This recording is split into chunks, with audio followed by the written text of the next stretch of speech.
Remington Podcast, where we take a deep dive into all things ammunition.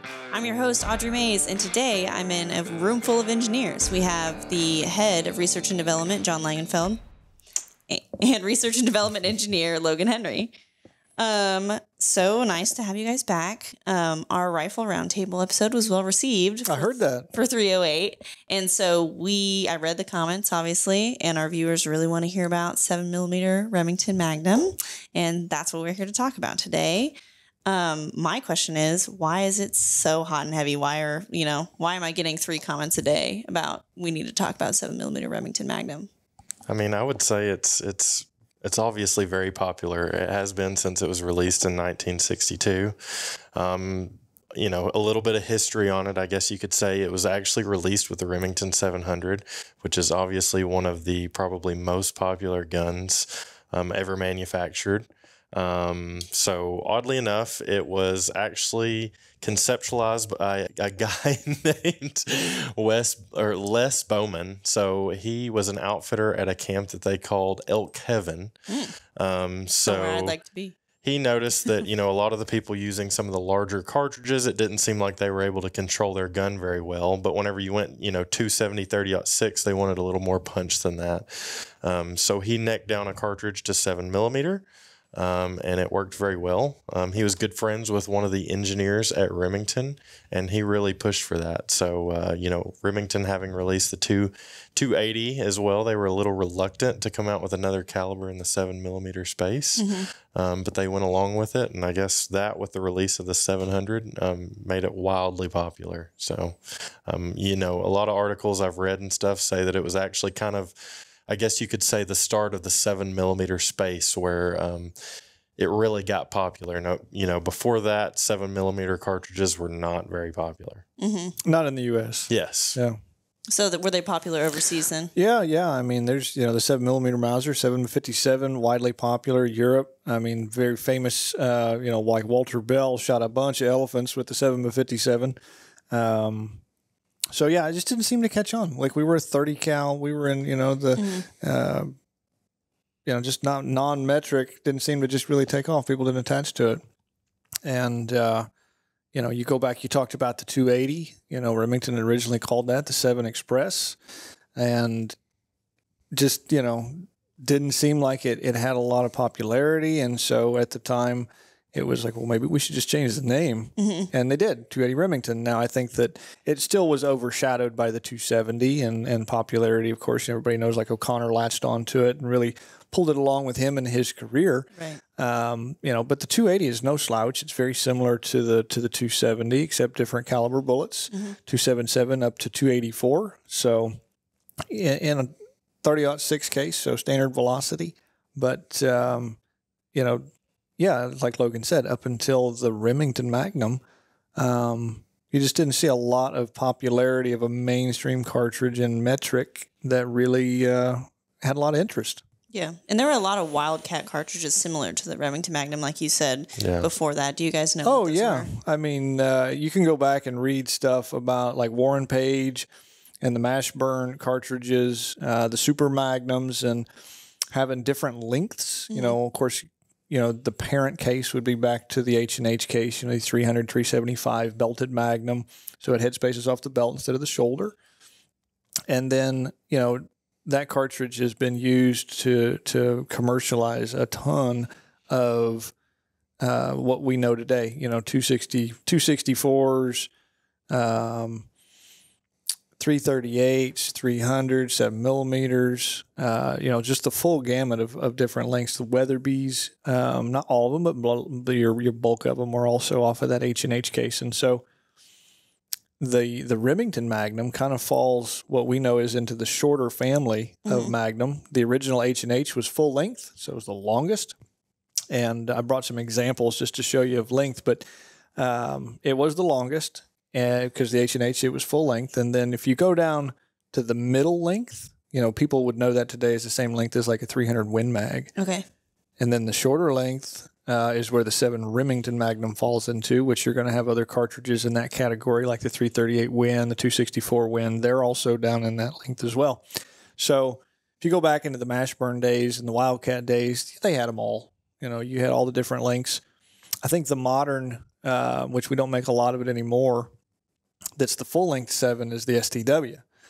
And it was even faster yet. So that middle category, to my knowledge, has never been commercialized. I know some individuals who still hunt with and have Wildcats chambered to the 7mm MSM, the Mashburn Super Magnum, which is essentially like a 300 Win Mag neck down to 7mm. So just a little bit more velocity than the Remington Magnum.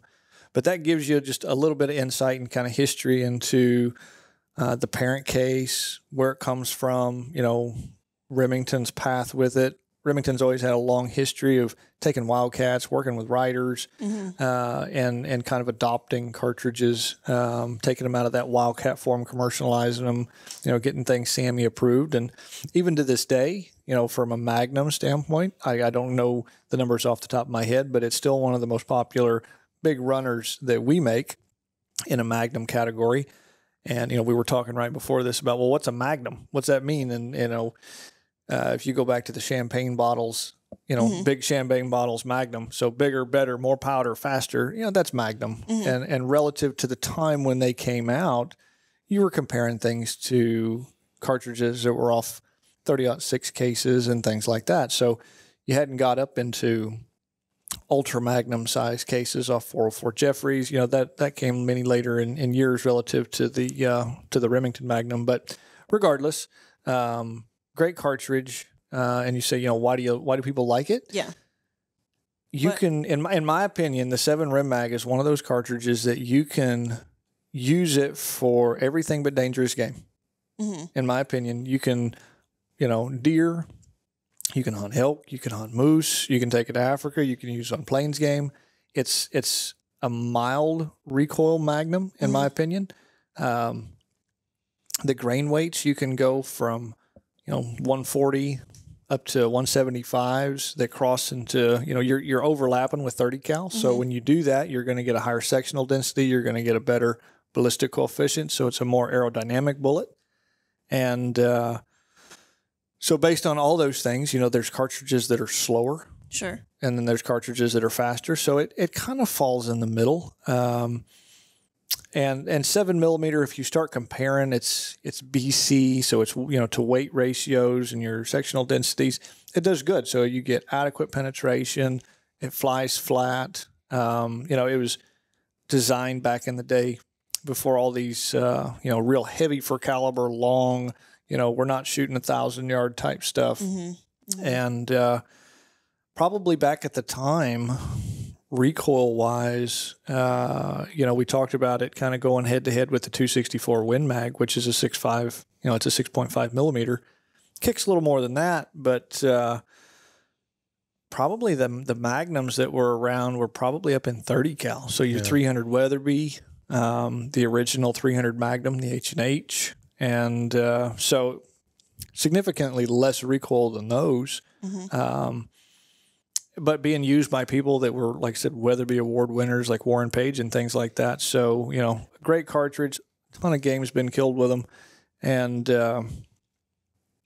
you can go out and, like I said, you can hunt the world with one and never be lacking. And it may be a little bit more than you need in some areas, but, you can do it all. Yeah. I personally don't think I'd use it on like an Arkansas 95 yards away little whitetail.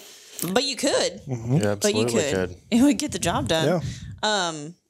You said that you brought these examples in. Can you walk us through these guys for us? Yeah. So, talking about length, what I grabbed and had handy before I walked up here is the 7 Rem Mag to show you the height of it. And you can see the belt on the bottom relative to this Ultra Magnum here. There's no belt. You got to pick it up. So, since there's no belt on the bottom, this is going to head space off the shoulder. So when it goes into the chamber, when it stops, it's going to come down until it hits that shoulder, to where these cartridges here all have the belt on them. So when they go in, they're going to head space off of that belt. So if you look at the length, 7 Rem Mag, I grabbed a 458 Win here. You can see they're the same length. Okay, yeah. Here's a 300 Winchester Magnum.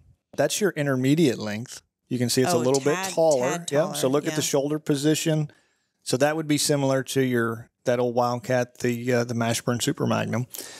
And then, again, this is a bigger parent case But the length of this case would be what would be the 7 STW, what the original Holland and Hollands were based off of, and you can see it's even longer yet.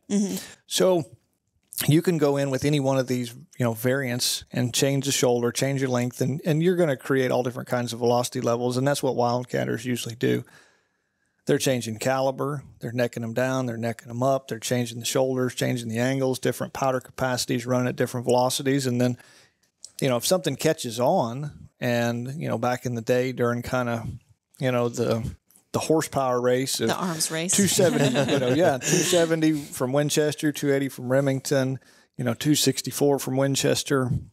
And then, the 7mm, one up and kind of thing, 300 Win Mag, all that kind of stuff. You can see how those kind of things, you can tweak something slightly and here's a new cartridge. And I mean, they all perform differently. We also make a, this is a long name for me. Here, it's right here. We also make a 7mm Remington short action Ultra Mag, which is shorter even than the 7mm Rem Mag, right? I mean, like how much? Is it like the difference between, is it like millimeters of a difference? No. It's obvious. So, will you take this one? So you're talking about the 7 short action Ultra Mag. Yes, it's a little shorter, so it's obviously going to fit into a short action gun. So think 6.5 Creedmoor is something that's really popular to people now. It's going to be pretty fat, so they're putting a lot of powder in a very short case, but it's going to get you lots of velocity. So and it's still a 7mm bullet. Yes. So loosely based, from what we have sitting on the table, this is an Ultra Magnum. You can see how much fatter that is than that. Yeah.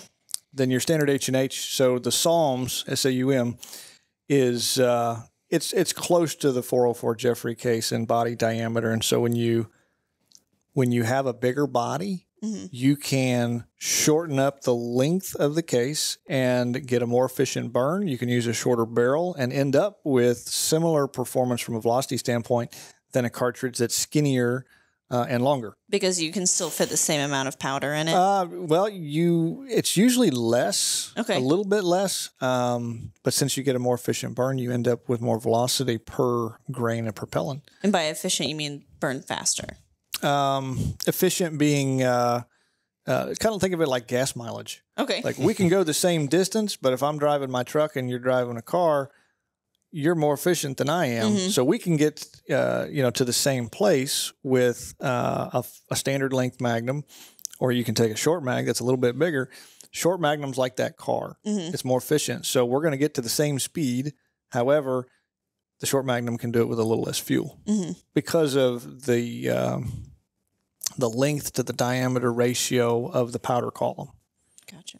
Okay. Going back to the 7mm Remington Mag, which is what we're here to talk about. What, if you don't want that big boy 7mm Red Mag, what's like a little less? You're 7mm 08. That's what I would go with. 708. So maybe you said that deer at 95 yards in Arkansas. You may not want, let's say you don't want as much kick as the rim, the 7mm Rim Mag. You're going to go down to 7mm 08 Remington. Okay. So it's just a little bit smaller, a little bit shorter. Your velocities are going to be slightly less.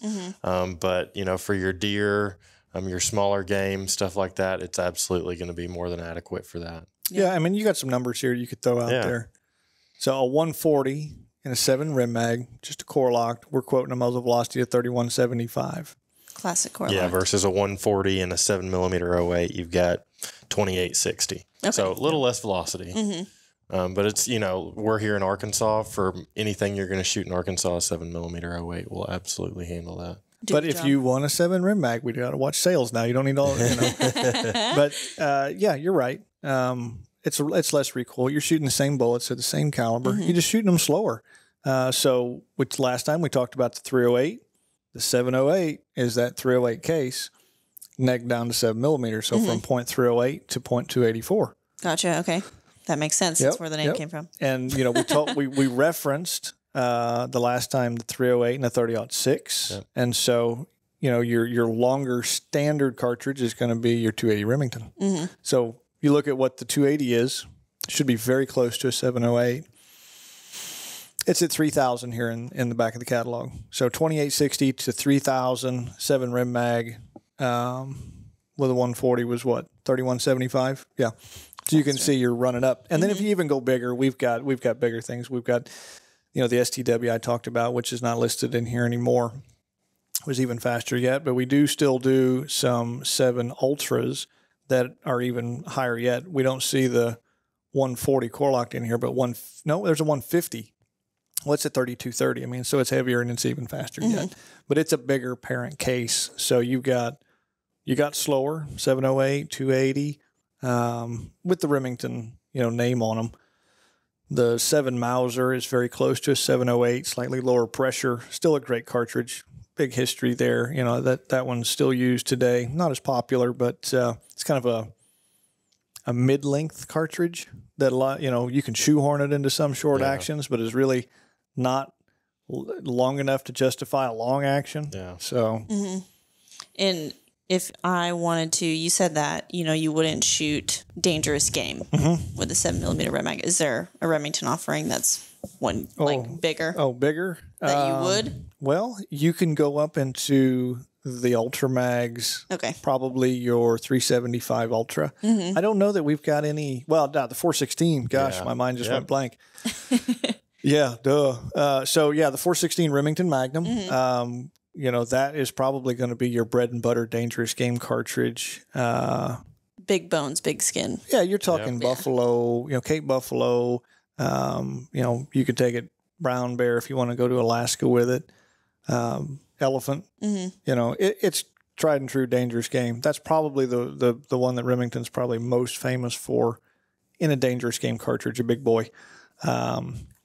But we do have the 375 Ultra as well, the Ultra Magnum. So that's your, loosely based 404 Jeffrey case, neck down to 375. Well, cool. Yeah. Have you ever shot a 7-08? 7mm Audrey. Yeah. Yep, absolutely. Yeah. Do you like it? I mean, how's it handle? How's the recoil? It's very pleasant. I mean, on our last show, we talked about the 308. I would definitely probably compare it to the 308. Got a little less recoil than that cartridge. Oh, okay. Yeah, nice. so it's a pleasant. It's something that I could see. Maybe you're a kid. You're looking for a first rifle. I mean, I think that could be a viable. Oh yeah, candidate. Yeah, that's a good one. Yep. Yeah, the 7. I've never shot a 7 Rem mag before. I've watched someone shoot it, and I don't know if it was the gun or what, but it kind of walloped him a little bit. Yeah. How's the recoil on that guy? Yeah, I think it's relative. Okay. I think to me, I think a 7 rim mag is a mild Magnum. Okay. Yeah. I don't own a 7 rim mag. Actually, I don't own a 7mm. Not yet.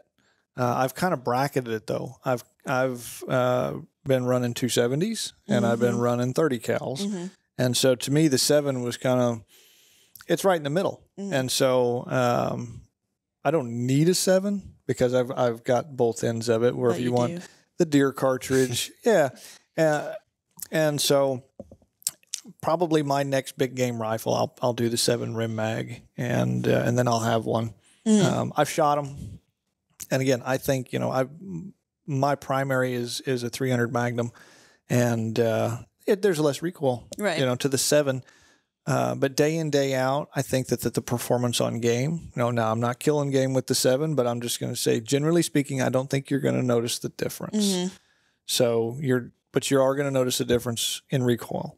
But on game, I think you'll be fine. Yeah. I don't think you're going to, if you're a 300 guy or something like that, people have been using them for elk and all that kind of game for many years. So put the bullet the right place. You got plenty of power with the right kind of bullets, and you're not going to have a problem. And if you're ready for it, then it's not a big deal. Yeah. He was not ready for it. This guy that I watched shoot this mag. If you got a 7, I do not have a 7. No. 30. You're kind of a 30 cal. I'm usually a 30 cal guy. But that just goes below that, kind of like John. I'm kind of in between. I've got both ends of the spectrum, so I've just never really ventured into that category of the 7mm. People out there love it. Oh yeah, absolutely. I mean, for me, that comes from kind of my mentor growing up and what he used and what influenced him, with riders and things like that. And so he influenced me, and I went down that same road. And kind of, ironically, he's now real heavy into 7mm. And, with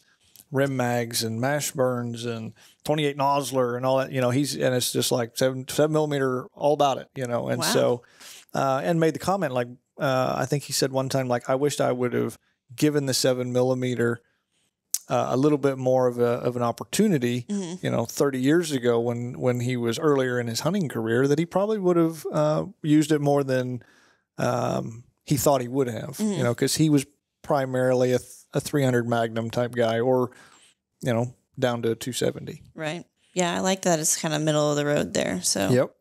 What we offer a lot of offerings in 7mm Reg Mag. yeah. It's one of our more popular loads. I know we have core locked, tipped, and cut. Is there anything that I'm missing? Sirocco. And then Spear Impact. Premier Long Range. Yeah. So we cover the full gamut of toughness, going down kind of like we've talked before in antelope, deer size, thinner skin, thinner bone, lighter weight, like 140 type bullets. That if you were going to select something that you would say is kind of optimized for that size game, all the way up to 175 grain. I think it's a core locked. And then we've got Sirocco in here at 150. So you're tough and you're heavy. You know, those are your elk bullets. Do you remember what the PLR weight is? 175. Yeah. So higher BC, longer range, that sort of thing with the 7 Rim Mag there. So I mean, if I'm going to shoot a moose, I'm taking Premier Long Range and that 175, I feel like. There's no issues there. But yeah, there's, like I said, we've got the full gamut like we do in a lot of other cartridges. You'll easily be able to find a bullet there that's suitable for what you're hunting. Yeah. Is there is there a huge drop in velocity when you go up to those heavier grain weights? I mean, huge is relative. Huge, yeah. No, huge. probably not huge. So 3175 is what I'm seeing here for the 140 core locked. And if you take it up to the 175 core locked, 2860. So a few hundred feet per second. I mean, it's not the end of the world. No, so, I mean, the Spear Impact here at 175, 2870, 3000 with a 150. So your range where we're loading them at, 24-inch barrels, you're going to be in the low 3000s, high 28s, 29s with that bullet weight from 140 up to the 175. Yeah. Yeah, I like going back to the history we briefly mentioned. I mean, I just like that the 7mm Remington Magnum was released with the Model 700. Same year. Yeah. What'd you say, 62? 62. Yeah. Yep. Yeah. I just like, I'm going to go buy Remington ammo and I'm going to shoot it on my Remington gun. That's going to be the end of it. Yeah, it doesn't get any more classic than that. Yeah. Yeah, I mean, I think I looked and it said that like that gun that year had like 40,000 orders just that year. I mean, wildly successful, and just like this cartridge. Yeah. So. Oh, yeah. Yeah, I know a lot of people. Chris, that has been on the podcast before, Chris Carson, he shoots a 7 Rim Mag. Him and I were on a hunt last year together. He shot a mule deer with it using cut. Yep, 7 Rim Mag with cut. And, it's a 700 stainless, nice looking rig. And, but he hunts with it quite a bit, has for a while. Again, no issues with it. There's no reason to kind of branch one way or the other. Yeah, that's awesome. Any closing thoughts? Well, I mean, not really. Great cartridge, it's right in the middle of everything. You're not going to be unhappy. Yeah. If you don't like a Magnum, you can taper down to something else, 708, 280 type thing. But 7mm diameter is a good big game bullet. It's good caliber, good sectional density. They fly good. So, I mean, you can be confident that if you go out, if you're a 30-06 guy and maybe you want something a little flatter shooting, or you're talking recoil kind of in those ranges, you can find this ammo probably everywhere you go. Any sporting goods store ought to have 7 Rim Mag. And like you said, John, I mean, for what it is, for the velocities you're getting, I really think that recoil is, I mean, of course, as John said, it's all relative to what people shoot and what everybody's they're used got to. a different threshold. But I'm not a big recoil guy. I don't like tons of recoil. And I mean, to me, it's fairly mild on the scale. Yeah. I do have a question. If I'm in the bush, right, am I going to reach for a 7 Rim Mag, or is it more a plains kind of cartridge?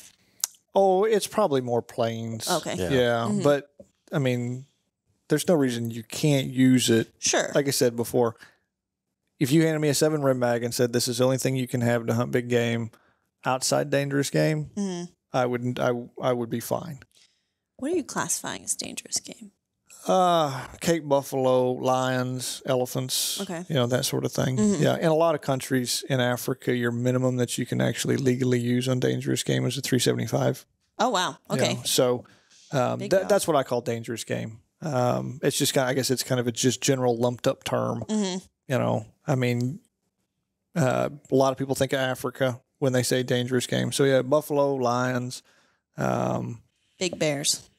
You could lump in the big bears, but a lot of people hunt browns and shoot them with .6s and things like that. And, clients will tell them, bring the rifle you're comfortable with. So they would rather you, if you were hunting deer with a 7mm your whole life, bring your 7mm with the right bullet rather than going out and buying an elephant gun that you can't shoot and might wound something or miss it or whatever. So, but if you can shoot the bigger gun, I would take a bigger gun for brown bear. Sure. That's just me. But, yeah, so plains game, antelope, deer, elk, stuff like that. No issues with 7mm. Like I said, you can hunt the world. People have done it. And, if you're just looking for that one cartridge that isn't going to kick you out from under your hat, you can find ammo everywhere, good bullets. You can't go wrong with the 7 rim mag. Sweet. Well, thanks for being here, guys. Yep, appreciate it. Thanks, Audrey. Yeah. Well, there you have it, guys. Remington is on the rise. Like, comment, subscribe, and be sure to share this podcast with your hunting or shooting buddies. We do read your comments. So if send us some more. Yeah, if you want us to talk about a different cartridge, comment it below. We'd be happy to talk about it. If you want to reach me or any of these guys here, you can email us at podcast@remington.com. Thanks for listening.